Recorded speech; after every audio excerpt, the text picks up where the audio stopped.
Bonjour à vous les Springers, c'est Sébastien. Aujourd'hui, nous sommes le mardi 30 mai 2023 et aujourd'hui, nous allons faire le tour de la Dacia Spring.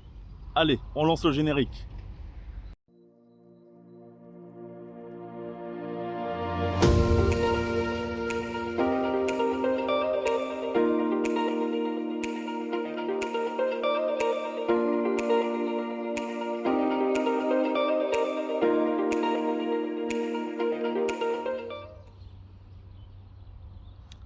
Alors, comme promis, aujourd'hui, nous allons vous faire le tour de la Dacia Spring. Donc, je rappelle pour ceux qui ne m'avaient pas suivi dans la première vidéo, c'est une 45 chevaux, voilà, couleur rouge goji, avec son nouveau restylage.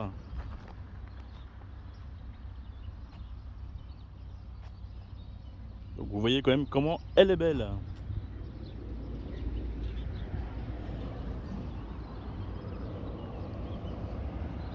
Dans quelques minutes aussi, je vous expliquerai la cause de la petite panne que j'avais eue il y a quelques jours, hein, il y a 3 jours, c'était samedi matin. Je vous expliquerai pourquoi. Voilà, j'ai trouvé. Je pense qu'à 95% c'est ça. Donc nous allons commencer par l'avant, donc avec son restylage, avec son nouveau logo, donc le D de Dacia et le C qui va avec, ça passe très très bien. Moi j'aime beaucoup ces petites bandes blanches en fait, hein. Ça fait un petit style super sympa. Voilà. Ici, donc vous avez le capteur devant, donc si on se rapproche trop près des voitures, donc ce qui nous alerte. Les feux LED, donc ce sont les feux de position, voilà, avec les clignotants à l'intérieur. Et ici, donc vous avez les feux de croisement et les feux de route. J'aime beaucoup le plastique qu'il y a au-dessus des roues. Ça fait penser un peu à du SUV, quoi, hein, voilà. Donc c'est un mini SUV, hein, voilà, un peu à la taille d'une Clio, très appréciable. La petite bande ici, donc pour éviter tout ce qui est donc petit choc sur la carrosserie. Donc c'est de l'autocollant, mais très très bien fait, bariolé. Donc c'est très bariolé dans la version 65 chevaux. Et à cet endroit là, justement, vous avez ici donc un petit rappel d'autocollant pour les 65 chevaux qui est juste ici. Voilà. Rétroviseur avec donc le rappel des clignotants juste ici, donc peint en mat. À l'ancienne, la petite serrure pour la deuxième clé. Les Angeliver, alors j'apprécie ces Angeliver qui font vraiment imitation jante. Très très bien, facile à nettoyer. Et le petit rappel du logo WC. Donc les feux arrière avec la nouvelle signature en Y. Donc, voilà. Ici vous êtes sur un petit autocollant. Alors c'est vrai que la première génération vous étiez plus sur un produit en inox, en fait en alu qui était collé dessus. Là c'est un autocollant. Bah bizarrement je préfère l'autocollant, quoi, ça fait plus propre, quoi. C'est vrai que la première version ça faisait un peu kitsch. Ici le logo Dacia, donc en blanc. C'est aussi une des raisons pourquoi j'ai choisi cette couleur rouge, c'est que le logo Dacia pour moi ressortait bien. Alors bien sûr les goûts, les couleurs, voilà, ne se discute pas. C'est chacun aura son propre avis dessus. Moi honnêtement j'aime bien. Le logo Dacia passait mieux dessus que sur le kaki. Voilà, c'est pour ça que j'ai préféré celui-ci. Et bon, j'aime bien le rouge. Et si vous regardez bien, alors bon, la voiture est un petit peu sale, hein, il y a un peu de poussière. Et je ne sais pas si vous le voyez bien. C'est très pailleté en fait, hein, c'est très brillant en fait. Ça fait vraiment super sympa la couleur. Honnêtement, Dacia, ils ont fait vraiment des efforts au niveau de leur peinture.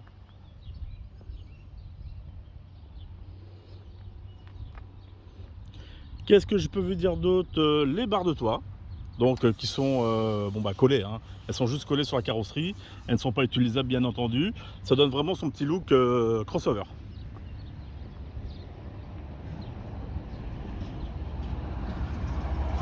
Voilà. Avec une garde-sol donc de 15 cm. Alors 15 cm, mais il faut vraiment faire attention car vous avez quand même des pièces qui descendent. Alors je vais essayer de me mettre un petit peu en bas. Donc comme vous voyez, il y a quand même quelques pièces qui descendent. Bon, vous avez la batterie qui est en dessous. Donc il faut vraiment faire très attention quand même lorsque vous montez sur un trottoir. Les pneus en 14 pouces, ça me dérange pas trop. Je sais que c'est une voiture, voilà, plus pour de l'urbain, du périurbain. Donc 14 pouces, ça me dérange pas trop. Alors c'est vrai que dès qu'on va sur une autoroute ou même sur une route nationale à 110, on sent à un moment dans l'habitacle, on ne sent plus trop les roues. Donc c'est vrai que ça fait un peu peur. Il faut vraiment faire attention quand même, bien tenir son volant à deux mains. Après, on sait pourquoi on l'a choisi. C'est pour les petites distances. Et maintenant, nous allons aller à l'intérieur du véhicule. Donc, les sièges passagers.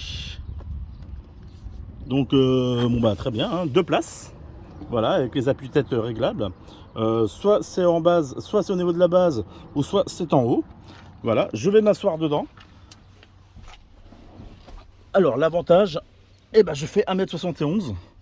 Donc, au niveau des pieds, bah, ça passe, c'est bon. Alors oui, je vois pas grand chose avec cet appui-tête devant, mais bon, on est juste comme ça, on voit bien. Hein, donc vous pouvez remarquer qu'il y a encore les petits taquets à l'ancienne pour les portes arrière. Bien entendu, pour les portes devant, il n'y en a pas. Mais bon, ça fait super, c'est super marrant. Un petit rangement, les vitres électriques. Alors les vitres électriques ne descendent pas jusqu'en bas, donc une petite sécurité quand même pour les enfants. Alors oui, là je passe pour un as, j'ai pas mis le contact, hein, donc c'est pour ça que je peux pas les descendre. Mais voilà, ils vont descendre à peu près jusqu'à ici. Voilà, mais on est bien. Allez, on passe devant maintenant. Je vous présente l'avant. Donc une finition assez simple, mais nous sommes à l'essentiel, ça me suffit. Donc ici, réglage de la hauteur des feux. Tout dépend si vous avez du monde également dans la voiture ou pas. Réglage des rétros. Ici, donc, c'est pour contrôler les vitres arrière, si vous voulez les bloquer ou pas. L'aide au parking. Voilà, je m'installe à l'intérieur.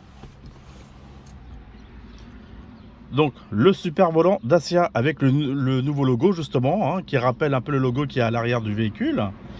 Ici, donc, vous avez les commandes vocales. Limiteur de vitesse pour les réglages directement, que vous enclenchez directement à partir d'ici. Ici, pour connecter votre téléphone en Bluetooth, l'ESP, que je laisse toujours allumé, bien entendu. Vous avez ici donc la ventilation, donc le réglage froid-chaud, la clim, donc c'est une clim manuelle, la vitesse, donc de 0 à 4. Ici, donc c'est pour le désembuage du pare-brise arrière. Voilà, et ici donc le réglage donc, de la ventilation, sur quel endroit vous voulez que ça passe. Vitre avant, ici. Alors tout le monde nous dit ouais mais les vitres avant sont en plein centre, je comprends pas, etc. Je pense que Dacia a voulu aller à l'économie et gérer surtout une même carte électronique. Donc voilà, ça aurait coûté un peu plus cher s'ils avaient mis en fait les commandes ici. Donc je m'y fais, il n'y a pas de souci. Ici donc pour déverrouiller ou verrouiller les portes. Voilà, donc on entend bien, hein, voilà, on entend bien le mécanique. Ici donc vous avez les warnings, excusez-moi, le mode éco que j'utilise assez peu. Voilà. Ici donc l'écran. Alors je vais déjà brancher, je vais déjà démarrer mon véhicule. Voilà. Ah oui, alors si j'appuie pas sur le frein, ça va pas marcher.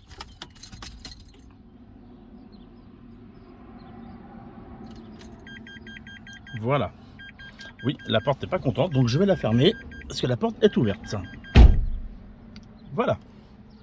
Donc ici, vous avez l'écran Medianav. Voilà, donc il s'est connecté avec mon téléphone. La radio, donc pour gérer les médias, le téléphone. Vous avez donc la map. Donc c'est une map assez simple. Voilà, hein, c'est une map assez simple, mais bon, ça fait son travail. Mais j'utiliserai plus quand même mon téléphone pour faire la map. Vous avez également donc les réglages, donc vous avez plusieurs choses à faire. Là, je vous conseille quand même de lire la notice qui est livrée avec, hein, que j'ai mis dans la boîte à gants. Voilà, d'ailleurs, la boîte à gants, vous voyez, elle est hyper grande, hein, c'est énorme. J'avais une Sandero avant, comme je vous disais, et bah, la Sandero, elle avait déjà une grande boîte à gants, mais celle-là, elle bat des records. Donc voilà, les aérateurs qui sont ici. Là, c'est à l'ancienne, ça me rappelle un peu ma Sandero, hein, avec les ronds sur les côtés. Les commandes derrière le volant, du classique, hein, voilà, hein, tout ce qui est essuie-glace. Ici, donc pour les feux, donc moi je laisse toujours en mode auto, hein, il se met vraiment en mode marche dès qu'il commence à faire sombre, tout simplement. Ensuite, vous avez sur votre gauche l'économètre. Alors l'économètre, bon, ça permet donc justement de voir la puissance que vous utilisez sur votre véhicule. Donc ici, tout est normal. Dès que ça arrive au rouge, vous êtes à fond, vous consommez énormément de kilowatts. Et ici, donc, c'est la régénération. Donc quand je freine ou quand je décélère, ça recharge un petit peu la batterie. Vous avez ici un petit panneau central, donc assez simple, mais très efficace. La température, la vitesse, la batterie restante, le nombre de kilomètres en tout que j'ai fait. Et ici, donc, le nombre de kilomètres qui me reste à faire si je conduis comme d'habitude. Je tiens à préciser, parce que beaucoup de gens se posent la question, je vois ça souvent dans les forums, qui ne comprennent pas qu'au moment où ils achètent le véhicule, au moment où ils le récupèrent, autonomie de 230 km, et quelques mois plus tard, ils rechargent, ils se remarquent qu'avec une recharge de 100%, ils passent à 200, 210 km. Et les gens s'étonnent pourquoi. Ils pensent que la batterie est en train de les lâcher. Non. En fait, le véhicule s'adapte par rapport à votre style de conduite. Si je fais de l'autoroute tous les jours, à un moment, il va me dire, bah, Sébastien, tu peux faire que 130 km avec une charge à 100%. Voilà, mémorisez ça, parce que beaucoup de gens se posent la question. Ici, donc, vous avez la position neutre, D comme démarrage ou R pour reculer, donc tout s'affiche ici au fur et à mesure. Et ici, donc, comme la jauge d'essence, hein, il vous dit exactement la batterie qui me reste. Pas de levier de vitesse, bien entendu. Vous avez ici le sélecteur de vitesse, le D pour drive, hein, donc pour démarrer, neutre, et pour reculer. Voilà, reculer, vous entendez ce petit bruit. Voilà, un espace de rangement quand même assez efficace. Je mets mon téléphone ici, mais prochainement, donc je vais acheter un support de GPS pour le mettre ici. Ça sera plus simple pour moi pour le relier à cette prise USB. C'est le petit hic qu'il y a sur cet écran Medianav. La prise USB est en haut. Alors quand je mets mon téléphone en bas, j'ai la prise qui descend. Deux solutions se présentaient à moi. Donc soit je mettais un support au-dessus, ou soit en fait je mettais un petit crochet ici, donc pour faire passer mon câble ici. Voilà. Vu que j'ai besoin d'un support de toute façon, donc je pense que je vais passer plus par là. Que dire d'autre? Beaucoup de rangements. Donc juste ici. Donc à l'intérieur. Voilà, en bas des portes, tout, hein, vous voyez, hein, c'est très très grand. Voilà, même ici. Voilà. Alors après, ils sont pas, vu qu'ils sont à l'essentiel, ils ne sont pas trop embêtés sur les caches. Hein. Là, par exemple, on voit bien la vis qui est bien apparente. Mais bon, c'est Dacia, c'est du low cost, c'est de l'essentiel. Que dire de plus? Eh bien maintenant, je vais vous annoncer quel était le problème de ma panne. Alors, je vous rappelle, pour ceux qui ont vu la vidéo de ma panne de ma Dacia Spring, c'était marqué donc véhicule à contrôler, et en fait, et avec un petit voyant rouge et un point d'exclamation, c'est une petite voiture qui apparaissait avec un point d'exclamation au-dessus. Et le coupable se tient dans ma main. Le coupable, c'était lui, tout simplement. Alors, proprement à parler, c'était pas en fait... alors, lui, il fonctionne, hein, il n'y a aucun souci, il fonctionne très très bien. Le conseil que je vous donne, c'est que quand vous ouvrez votre voiture le matin, mais que vous n'avez pas encore démarré le véhicule, débranchez-le. C'est-à-dire que le soir, quand vous rentrez chez vous, vous le débranchez. Vous ne le laissez pas, en fait, dans l'adaptateur, ici. Vous ne le laissez pas à l'intérieur. Ce que j'ai remarqué, en fait, et j'ai bien réfléchi là-dessus, c'est que le fameux samedi matin, avant d'aller au supermarché, donc chercher ma bouteille de gaz, j'ai ouvert ma voiture. Donc là, la batterie de 12 volts se met à fonctionner. Elle alimente donc tout ce qui est panneau de commande. Hein, c'est surtout à ça que sert la batterie 12 volts. Et j'ai entendu un bruit bizarre, c'est en fait l'allume-cigare qui s'allumait, qui s'éteignait, qui s'allumait, qui s'éteignait. Je l'ai branché à mon téléphone, pareil, donc le téléphone charge plus, charge plus. Et ensuite, donc j'ai pu démarrer avec, dès que j'ai démarré en fait avec mon véhicule, avec mes clés, dès que j'ai démarré le véhicule, ça s'est mis à charger en continu. Donc là, il n'y avait plus de soucis. Mais le fait de laisser directement branché là-dessus, et qui l'alimentait, qui s'arrêtait, qui l'alimentait, qui s'arrêtait, ça envoyait en fait un code erreur à la batterie, voilà, à ma partie électronique. Cela envoyait un code erreur parce que du coup, je pense qu'il acceptait pas que cet appareil-là reste branché dessus. Cela envoyait un code erreur et qui a bloqué en fait le démarrage de mon véhicule arrivé au supermarché. Voilà, tout simplement. Et depuis que le dépanneur, et entre guillemets le dépanneur, merci, très professionnel, il avait son appareil pour faire le redémarrage, très sympathique, le sourire. Donc là, Dacia Assistance, honnêtement, ils ont bien assuré, très bien. Et dès qu'il est passé, donc, on a pu redémarrer le véhicule, j'ai pu rentrer chez moi et retravailler l'après-midi. Et du coup, je me suis posé la question le soir, mais c'était dû à quoi? Et en fait, j'ai réfléchi, j'ai regardé 2-3 petites autres vidéos que je n'ai pas mis en ligne, qui étaient pour moi personnellement, et j'ai remarqué que ce produit-là, en fait, faisait un bruit. C'est-à-dire qu'en fait, c'est comme s'il faisait un faux contact et que ça a bloqué tout mon système électronique, il me l'a mis en code erreur. Tout simplement, voilà. Donc moi, ce que je vous conseille, vous arrivez le soir chez vous, vous le débranchez avant d'éteindre le véhicule. Le matin, vous reprenez votre véhicule pour aller travailler ou pour aller faire un tour, vous démarrez votre véhicule et ensuite vous le branchez. Voilà, ne le laissez pas brancher dans la voiture quand vous n'êtes plus dans le véhicule. Ça peut vous signaler un code erreur. Comme je vous dis, ce n'est pas vérifié à 100%. C'est pour moi à 90-95%, mais le problème était dû à lui. Voilà. Donc je sais que certains abonnés attendaient cette réponse. Quelle était la panne? Quelle était la cause de cette panne? Et ben voilà, je l'ai trouvé, c'était lui le coupable. Voilà. Et ben sinon, moi je n'ai plus rien à dire. Ah, je déteste cette phrase, je n'ai plus rien à dire. Si, j'aurais toujours des choses à dire.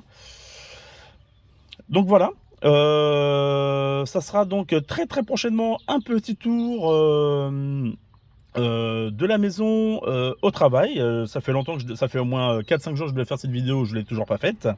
Voilà. N'hésitez pas surtout à vous abonner, j'ai encore plein de choses à vous montrer. C'est juste un petit clic, ça vous prend une petite seconde et ça m'aide énormément et surtout ça m'encourage. Je tiens déjà à remercier la centaine d'abonnés déjà qui sont mis sur ma page. Merci de votre confiance et je n'hésiterai pas justement à vous montrer encore des petites astuces sur la Dacia Spring. Si vous avez des commentaires, des questions, mais tout et n'importe quoi, n'hésitez pas. Je pense que vous l'avez vu pour certains, je réponds assez vite dans la journée. Merci à vous, monsieur, dame. Merci à vous, à tous les Springers ou futurs Springers, de m'avoir suivi. Il fait beau. Je vous dis ciao. Bye.